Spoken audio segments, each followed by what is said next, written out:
किसान भाइयों, अगर आपने यह वीडियो नहीं देखी तो समझ लो आपने कुछ भी नहीं देखा, क्योंकि आज की वीडियो बहुत कुछ खास होने वाली है। पीएम किसान योजना में अब बड़ा नियम लागू हो गया है। अब जैसे कि बिना फार्मर आईडी के आपके खाते में एक भी किस्त नहीं आएगी। सरकार ने साफ कर दिया है कि फर्जी किसानों को हटाने और असली किसानों को पैसा देने के लिए डिजिटल पहचान पत्र जरूरी है। मतलब अगर आपने फार्मर आईडी नहीं बनवाई है तो समझ लीजिए कि आपकी किस्मत की 2,000 रुपये वाली किस्त पर सीधे रोक लगाई जाएगी। चौंकाने वाली बात तो ये है कि करोड़ों किसान अभी भी इस नियम से अनजान हैं और उनकी अगली किस्त अटकने वाली है। सरकार अब गांव-गांव कर्मचारी भेजकर किसानों की ई-केवाईसी, आधार, बैंक और लिंक और आपकी ज़मीन की रिकॉर्ड, जो भी आपकी ज़मीन है उसका रिकॉर्ड और किसान की पंजीकरण मतलब सत्यापन केवाईसी करवा रही है।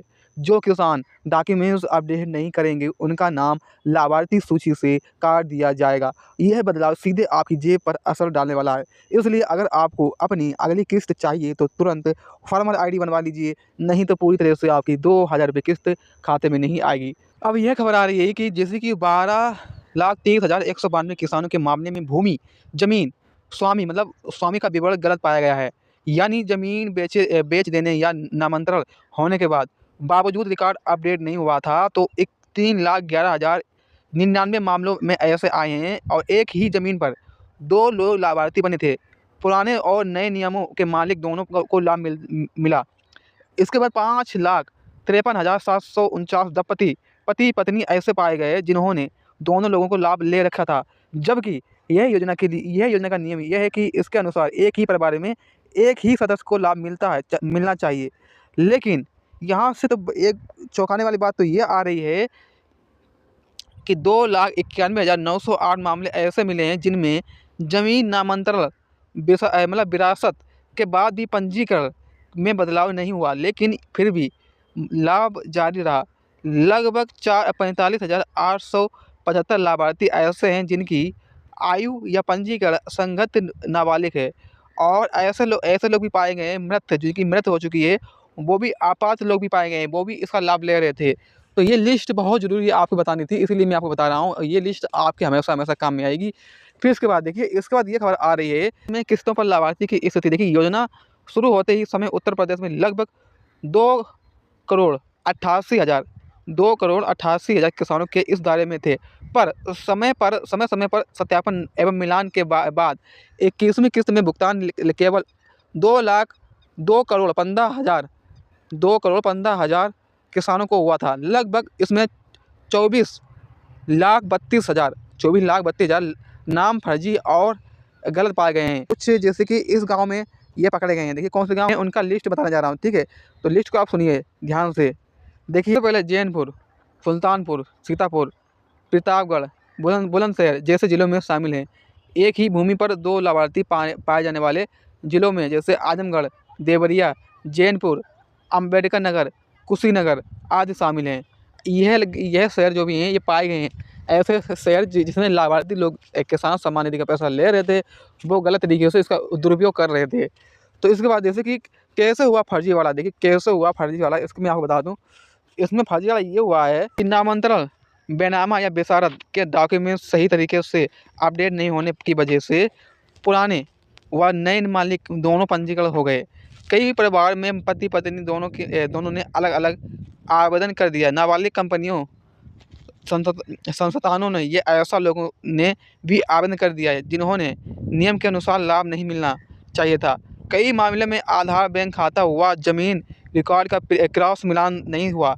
इस वजह से वेरिफिकेशन प्रक्रिया अतिरिक्त लापरवाही। फिर इसके बाद देखिए, केंद्र सरकार ने फर्जी लाभार्थी की 24,32,000 सूची यूपी सरकार के भेजी गई। उन पर 22वीं किस्त आने से पहले रोक लगाई जाएगी।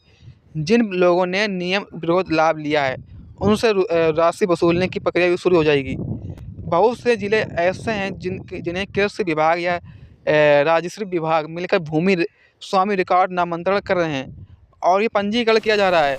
अगर आपने पंजीकरण नहीं किया है, वेरिफिकेशन नहीं किया है, तो भाई आप ऐसे मामले में जिन मामलों में आप लोगों को 22वीं किस्त का जो भी है वो नहीं मिल पाएगी और आप लोगों का लिस्ट से नाम भी हटाया जा सकता है। हाँ, तो ये खबर जैसे किसी किसान ने ज़मीन बेच दी लेकिन नामांतरण नहीं कराया, पुराने व नए दोनों मालिक को पंजीकरण मिल गया, दोनों लाभार्थी बन गए, ठीक है। अब यहाँ से पति और दोनों अलग-अलग आवेदन का लाभ उठा रहे हैं, जबकि एक परिवार में केवल एक ही पात्र को लाभ मिलता है। ज़मीन विशारद में मिली थी, पर नामांतरण नहीं हुआ, फिर भी वो पुराने नाम पर योजना का लाभ जारी कर रहे थे। तो ऐसे में नाबालिग या मृत किसान भी इस योजना का लाभ ले रहे थे। तो इसीलिए ये लोग घोषित कर दिए गए हैं कि आप लोग मतलब पीएम किसान का पैसा जो आप ले रहे हैं, वो आपके लिए नाजायज़ है, मतलब आपको कोई भी हकदार नहीं है। इसीलिए ये न्यूज़ आई है, बहुत बढ़िया न्यूज़ है आपके लिए। तो इसके बाद जैसे कि क्या हुआ, जैसे कि देखिए आप भी इसमें जैसे कि अगर आप लोगों का भी नाम या शहर का नाम है या फिर लिस्ट में नाम आ रहा है, तो आप लोग भी इसको अच्छी तरीके से सुन लें, नहीं तो आप लोगों के लिए भी मुसीबत हो सकती है। देखिए इस फर्जीवाड़े के कारण असली योग्य किसान, जिन्हें आर्थिक मदद की ज़रूरत थी और उनका हक कट गया, मतलब उनका हक कट ही गया। बात कर लेते हैं कि पीएम किसान सम्मान निधि की जो भी 10वीं किस्त है वो कब आएगी? तो इसके बारे में पीएम मोदी ने 9 करोड़ रुपए से ज़्यादा किसानों के खाते में डीपीटी के माध्यम से 1800 करोड़ रुपए के ट्रांसफ़र किए थे। इसके अलावा इसके पहले 20वीं किस्त में 2 अगस्त 2025 और 19वीं किस्त 24 फरवरी 2025 को जारी की थी। लेकिन अब किसानों का सवाल है कि 22वीं किस्त कब आएगी? तो पीएम किसान सम्मान निधि योजना की 22वीं किस्त साल 2026 के शुरुआती महीने में यानी मार्च में जारी हो सकती है। हालाँकि सरकार के द्वारा तारीखों का आधिकारिक ऐलान नहीं हुआ है, लेकिन ये अनुमान लगाया जा रहा है कि पीएम किसान सम्मान निधि की जो आपका 22वीं किस्त है, वो आप लोगों की जल्द से जल्द आने वाली है। अब देखिए अगर आप लोग 22वीं किस्त को लेना चाहते हैं, तो भाई आप लोग ये काम ज़रूर कर लें, क्योंकि 21वीं किस्त बहुत से लोगों को नहीं मिली थी, उनकी ये गलतियाँ पाई गई हैं और वही मैंने गलतियाँ लिख कर मैं आपको बता रहा हूँ। अगर आप ये भी गलतियाँ करेंगे, तो ऐसे में आप लोगों को 22वीं किस्त का पैसा जो भी है, वो नहीं मिल पाएगा। तो कौन सी गलती है? देखिए सबसे पहले गलती ये है कि मान लीजिए जैसे ई-केवाईसी अधूरा, देखिए ई-केवाईसी अधूरा यही बहुत बड़ा कारण होता है। जैसे कि मान लीजिए अगर किसी की वो है ई-केवाईसी नहीं है, तो ऐसे में आप लोगों को पीएम किसान सम्मान निधि का पैसा आपके खाते में नहीं पहुंच पाएगा। जैसे उदाहरण के लिए गाँव, फिर दूसरा कारण आपका है बैंक खाता आधार से लिंक ना होना। जैसे कि अगर आपका बैंक खाता नंबर, आईएफएससी कोड या आधार सीडिंग में गलती से किस्त अगर है, तो ऐसे में आपकी जो भी किस्त है वो वापस ही चली जाती है। इसके बाद देखिए क्या होता है, फिर आप लोगों की तीसरी गलती ये है कि लेकिन नाम में गलती होना। यदि आपके आधार और बैंक पासबुक और ज़मीन रिकॉर्ड में तीनों में नाम अलग-अलग है, तो ऐसे में आप लोगों को बहुत प्रॉब्लम हो सकती है, मतलब आप लोगों को पैसा नहीं मिल पाएगा। जैसे कि इतना वीडियो को लाइक करें, सब्सक्राइब करें, शेयर करें। Thank you.